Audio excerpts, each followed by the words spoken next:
Hi there everyone, welcome back to Press for Truth TV. Today is Tuesday, October the 16th, 2012.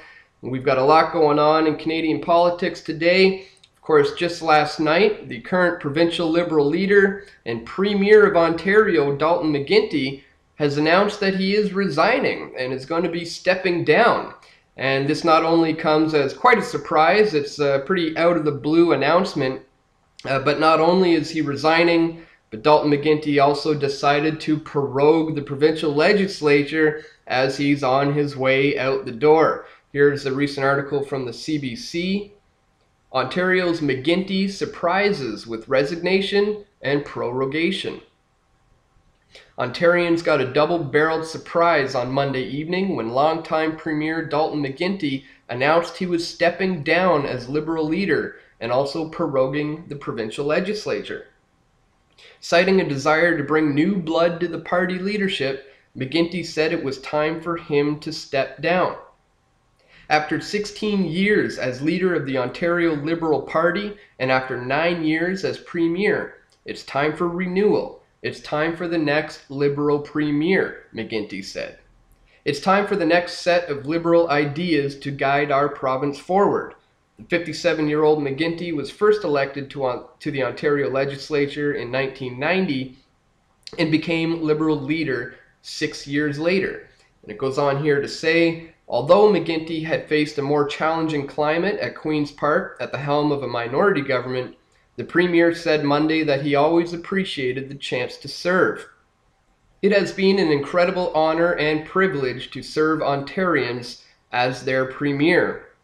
And oh, what a great job he did, didn't he, serving us Ontarians? Of course, we all recall the bang-up stellar job he did in the summer of 2010 when an all-out police state descended upon the city of Toronto within his province under his watch as the G20 came to town. And we saw the largest violation of Canadian Charter rights in the history of this country. And of course, that was all done under the watch of Dalton McGuinty. And so now, as he's stepping down completely out of the blue, he also has the nerve to prorogue the provincial legislature, almost putting it in a state of limbo until they announce a new leader. And I think I'm blown away by the fact that somebody like Dalton McGuinty can just contact the Governor General and put in the request to prorogue the legislature, and they can just put a stop to it, put it on hold, kind of freeze everything until they elect a new leader. Something about that certainly needs to change. And so what is the future for Dalton McGuinty going to be? It's very hard to say. There's a lot of people who are speculating that he may run on the federal level, which I wouldn't be surprised to see. And I also wouldn't be surprised if it ends up in a race for the coveted seat of the Prime Minister of Canada on a federal level between somebody like McGuinty and Justin Trudeau, who, as we know, is also running for leadership of the Liberal Party and trying to position himself to become the next Prime Minister of Canada as well.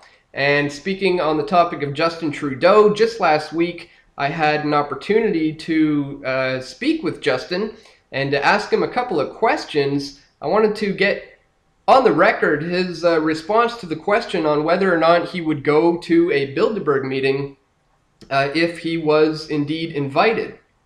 And it's a completely legitimate question. His father, Pierre Elliott Trudeau, former Prime Minister of Canada, has attended the conferences, and just about every Prime Minister since him has gone to Bilderberg. So it was a very legitimate question, and Justin just said to me, I'm not here to answer questions. Now's not the time and place for that. I'm not here to talk about Bilderberg. Meanwhile, the whole time during this meet and greet, all people were doing was asking him questions between getting pictures and signing autographs. It was quite a spectacle, really. I felt like I was in the middle of a mosh pit or something. He's being treated as a rock star. There was people there almost next to tears just because they got their picture taken with them. And so in the midst of this scrum, I tried to get in these questions, to which he didn't have any kind of an answer whatsoever, and just said now's not the time or place.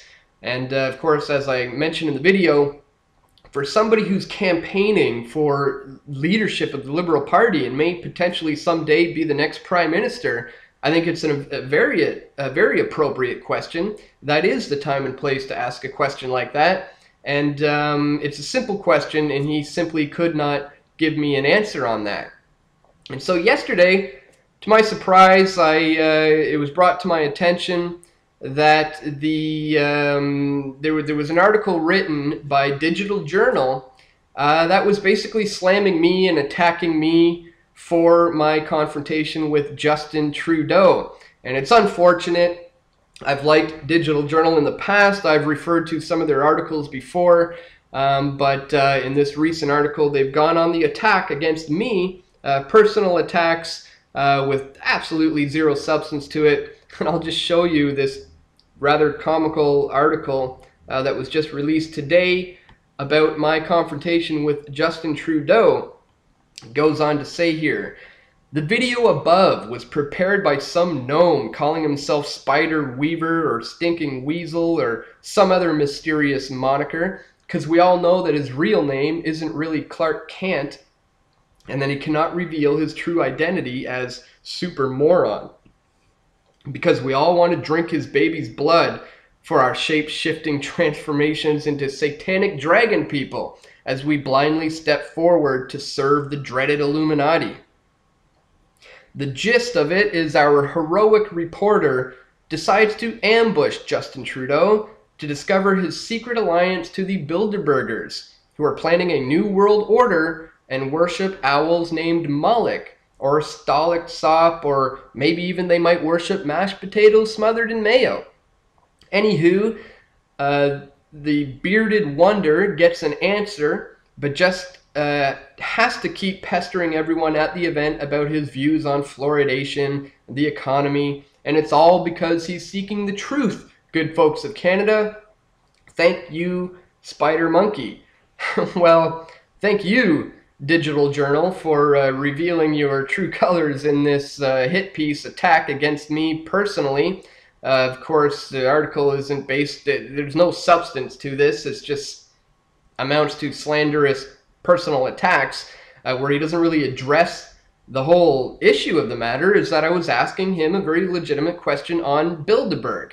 But anyways, this is all fine because all will be revealed very soon in our new film, The Turning Point, which documents the Bilderberg group. We get into it extensively. We cover some of the major players of Bilderberg.